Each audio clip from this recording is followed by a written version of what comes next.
Update. Am I the a-hole for leading a woman on by being nice to her kid? Original post. This happened a few days ago. It has completely blown up in my face.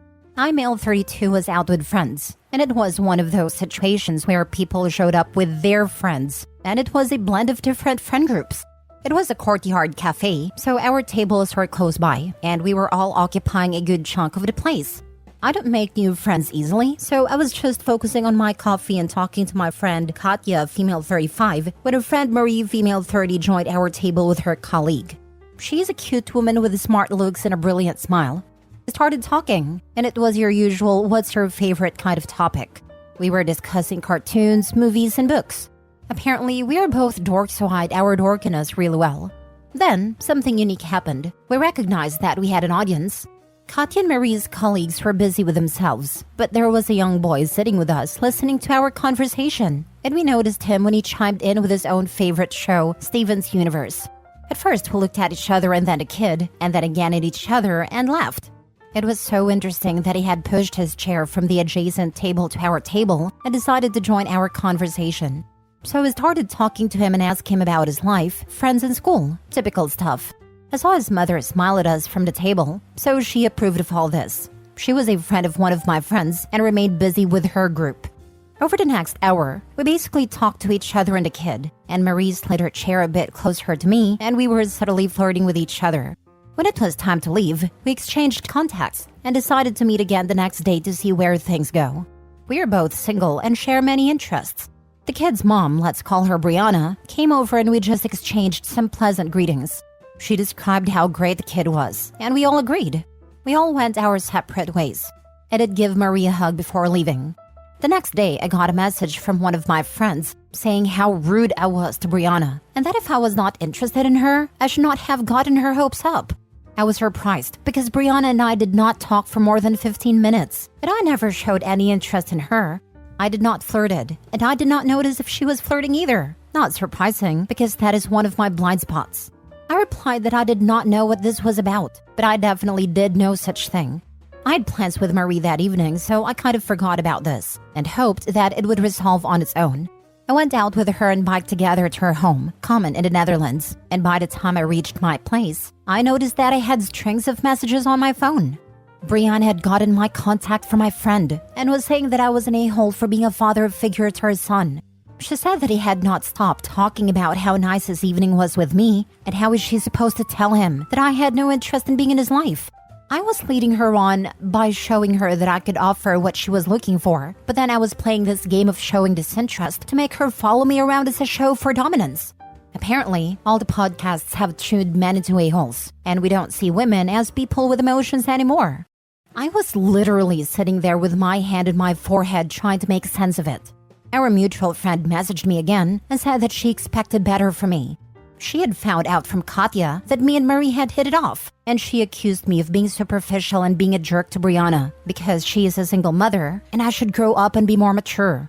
I replied that I never let her on and they needed to clear this out because it sounded really crazy. To be honest, I have never been interested in dating someone with a child, and my friends know this. But I never said that to Brianna, so that was something our mutual friend either told her or was just saying to me personally. The next day, it blew up even more, with half of our friend group calling me a jerk for stringing Brianna around.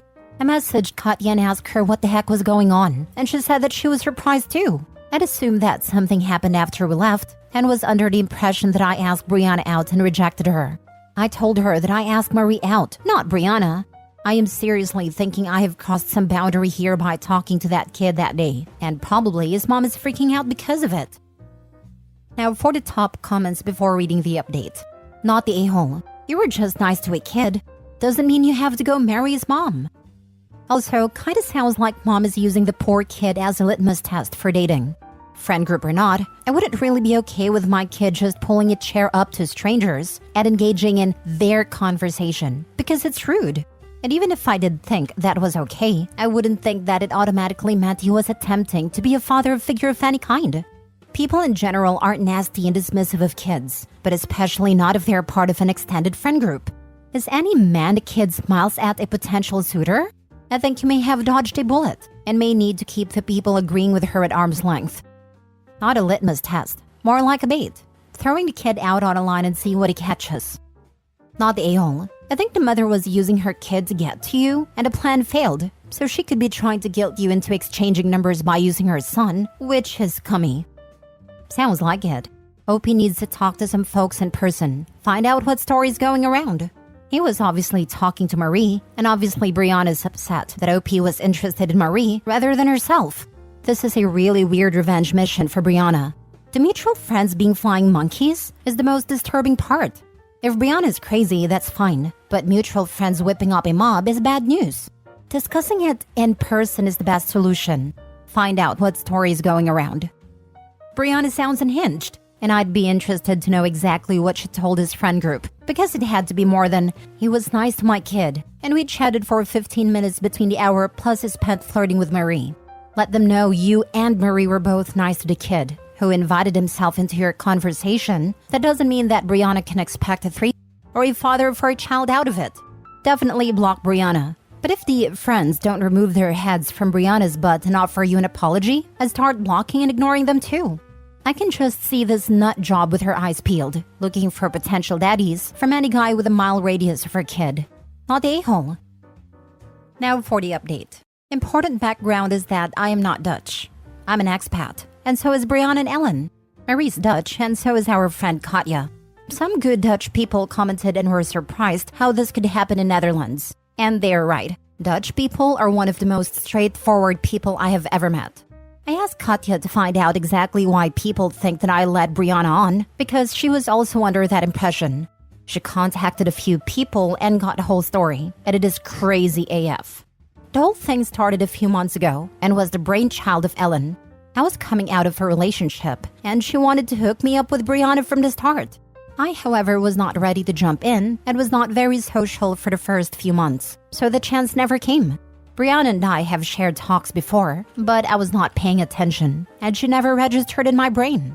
Ellen had hyped me up to Brianna for quite some time, and that is where the whole issue started. She had her convinced that we are very compatible and share similar interests. She was convinced that if we could just have a chance, we would immediately click.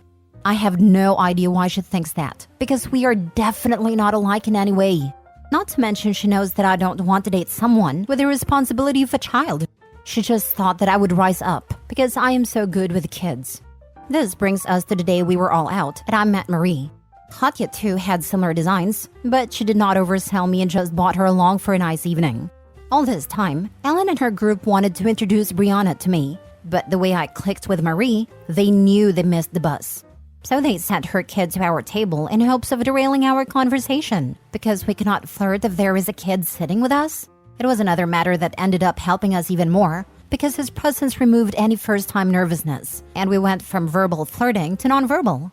When Brianna came later, she hoped to use the kid as an icebreaker, and we had a chat about how cute kids can be and similar stuff. But I never asked for a number, and she left with Ellen not so happy. My hug to Marie pretty much ticked them off. I do not know if it was Ellen's idea or Brianna's, but they decided that if they could malign me in the group and assassinate my character, they might end up drawing a gap between me and Marie. So they made up a story that I asked Brianna out and showed her down for being a single mother, and how she has nothing good to offer anymore because women lose their value to men when they are a single mother. This is why they mentioned the podcasts and stuff. Since Marie also has friends in my group, she would find out, be disgusted by me, and dump me.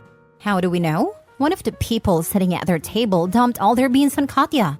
What they did not expect was that I would be quick to ask Marie out and meet her the very next day. So when the whole thing blew up, she messaged me the day after we had a date. I already knew something made no sense. Katja and I explained everything to her, and she was very supportive, and joked that she has to work so hard to get this misogyny out of me. We created a group chat and showed our friends some pics from our time together the next day, and the whole thing was cleared up. Brianna and Ellen are outcasts now, and apart from professional relations and people will need to keep with them, they will no longer be invited to our usual hangouts. Everyone is scratching their head at what their endgame was. And the consensus is that they expected to isolate me and then be my only support system and redemption. Anyway, the only petty thing Katja did at the end was send my pic kissing Marie on her cheek to Ellen as an FU before blocking her. Unless there is a new drama from the two, which I doubt there will be, this is probably the end of all the craziness. Well, that was weird. Honestly, don't know what to say really, but what a dumpster of fire. Some of these people really just make me scratch my head. Are people really this naive and deranged? I can't believe it. I feel bad for OP having to deal with this nonsense, but I also do feel bad for the kid because he was a pawn in this whole thing. Poor kid is getting mixed up with a group of deranged people. My guess is desperation. Desperation feeds on itself and can often bring out the worst of people. If Brianna was becoming desperate for a relationship, every rejection would feed desperation back and feel like she had no more chance. And when you feel you have no sane option to pursue, you go for the insane one. What a pair of deranged idiots. Their master plan was to manipulate him into a relationship by slandering him, isolating him from the friends, and waiting to pick up the pieces of his decimated and lonely existence? That sounds like a freaking delightful start to a new relationship. This is a plot reminiscent of the Parent Trap. Did a kid concoct this insanity? Because it's otherwise inexplicable coming from two grown women. It makes me believe that Brianna had a child in an attempt to baby trap someone, and this is just her MO. Thank goodness it got cleared up. If Opie didn't just not want to date women with kids, making this whole thing pointless from the get-go, the plan could have worked if they didn't go about it in the dumbest way possible. The friends should have been directing all their vitriol towards the other woman, and a single mom should have stayed out of things entirely while they assassinated the other girl's character. Then, when the other girl ran for the hills, or Opie decided he didn't like the person the friends were portraying her to be, the friends could mention that a single mom had said she felt like the two of them had a connection, and encourage Opie to reach out to her. Revealing that the single mom was a crazy witch who was willing to insult and harass him in an effort to force him to date her was a massive misplay, and it guarantees that there is zero chance for the two of them to ever get together. When you're trying to manipulate someone, you never lead with your massive red flags. Last story. Am I the a-hole for telling my husband he needs to draw clear lines with the mother of his child?